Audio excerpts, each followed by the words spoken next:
क्या ऐसे मौके पर नए चीफ इलेक्शन कमिश्नर की तैनाती हो सकती है? क्या कहता है कानून इस बारे में? रूल्स क्या कहता मेरे है? जी अबू जर आप ही से पूछा।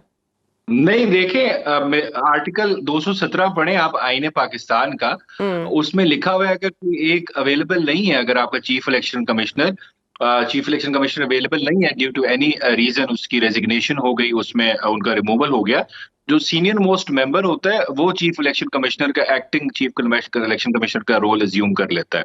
ये इसमें कोई इतनी इशू नहीं होगा, इलेक्शन कमीशन काम करना बंद नहीं कर देगा या उसकी वजह से इलेक्शन डिले नहीं हो सकता।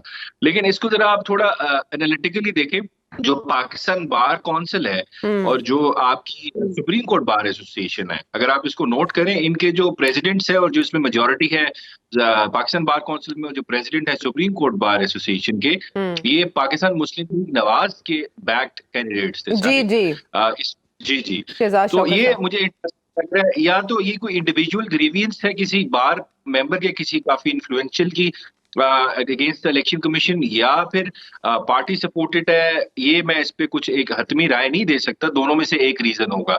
लेकिन इसका इन्फ्लुएंस इसमें सबसे ज्यादा पाकिस्तान मुस्लिम लीग नवाज के दोनों बार एसोसिएशन में। लेकिन इस लेटर के बाद या उनकी रिजाइन, वो तो मेरे ख्याल से नहीं करेंगे रिजाइन, लेटर्स पे रिजाइन तो नहीं होता।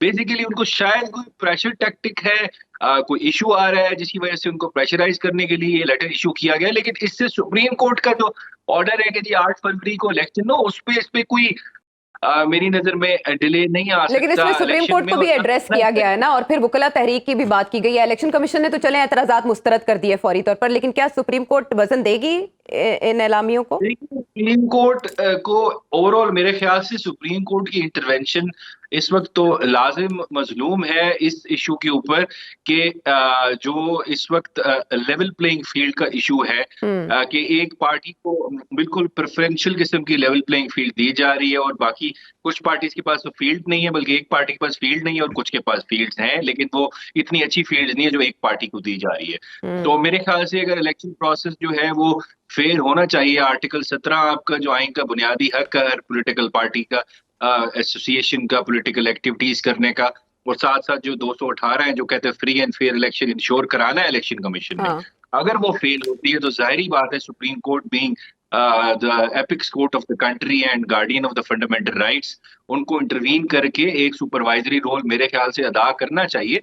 क्योंकि इस वक्त लेवल प्लेइंग फील्ड नहीं है, बहुत सारे इश्यूज हैं, आप देख रही हैं आज जो सियालकोट में हुआ, उस्मान डार साहब के घर हुआ, पुलिस विदाउट वारंट घर में गई, जो आपका आइन का बुनियादी हक है आर्टिकल 14 का, उसकी खिलाफ वर्जी है, और जिस तरह की चीजें हो रही हैं, तो मेरे ख्याल से जुडिशरी को एक रोल फाइनली प्ले करना पड़ेगा। दिस इज अ टाइम, अगर अभी नहीं करेंगे तो फिर टाइम रहेगा नहीं, मेरे ख्याल से करना पड़ेगा। अच्छा, पाकिस्तान तहरीक इंसाफ का प्लान बी मुमकिन तौर पर क्या हो सकता है अगर बल्ले का निशान नहीं मिलता? इस पर फैसला आपके ख्याल में पेशावर हाई कोर्ट करेगी, और अगर नहीं मिलता तो हॉर्स ट्रेडिंग का रास्ता खुलने की बात हो रही है, तो प्लान बी कहीं बायकॉट तो नहीं होगा इलेक्शंस का?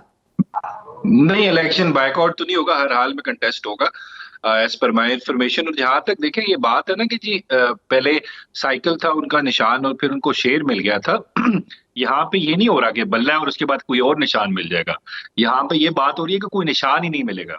सो there is a difference. For instance बल्ले की जगह आप हॉकी दे दें, फुटबॉल दे दें, तो फिर तो सबको पता होगा पाकिस्तान तहरीक इंसाफ का ये निशान है, तो that will not be an issue at all for contesting election. अगर हर कैंडिडेट का डिफरेंट सिंबल होगा, तो वो फिर इलेक्शन कैसे उनको सबको पता लगेगा पूरे पाकिस्तान में पाकिस्तान तहरीक इंसाफ का कैंडिडेट है, बहुत मुश्किल हो जाएगा। तो इलेक्शन की जो फेयरनेस है, वैलिडिटी है, उस पर बहुत बड़ा सवाल उठ जाएगा।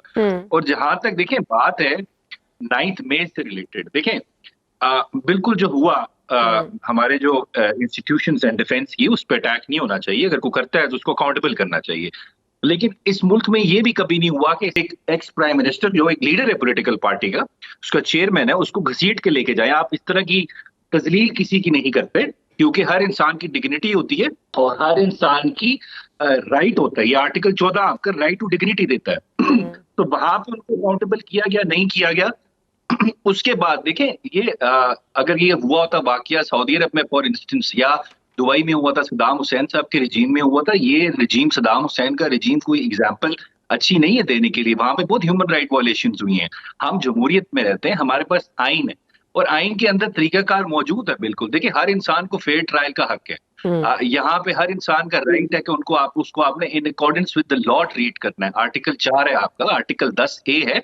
सो आपको जिस शख्स ने जुर्म किया है, बिल्कुल उसको आप सजा दें, उसको ठीक है। प्रोसिक्यूट करें, लेकिन उसको साथ फेयर ट्रायल जरूर देना है। लेकिन साथ साथ देखिए, मुझे ये बताएं कि मुराद राज साहब नहीं 9 मई पे आगे आगे चढ़ के प्रोटेस्ट कर रहे थे, वो कहाँ गए? क्या उनकी डिवाइन क्लींजिंग हो गई? ठीक है। आपने अकाउंटेबल करना है कि पार्टी को डिसमेंटल करना है? This is a big question. अगर अकाउंटेबल करना है तो फिर जो जो इन्वॉल्व था उसको आप फेयर ट्रायल दे के बिल्कुल उसको प्रोसिक्यूट करें और उसको एविडेंस की बेस पे, जिस तरह नैयर साहब कह रहे हैं, उसको सजा दें। लेकिन आप एक फैमिली का मेंबर इन्वॉल्व है तो आप उसके 10 लोगों को बाकी को क्यों सजा दे रहे हैं? उनका क्या कसूर है? So this is not the right way. कानून के मुताबिक चलें, आइन के मुताबिक चलें, ख्वाहिशात के मुताबिक, विम्स के मुताबिक आप मुल्क को नहीं चला सकते। डू ये wrongs don't make a democratic right, बिल्कुल ठीक है।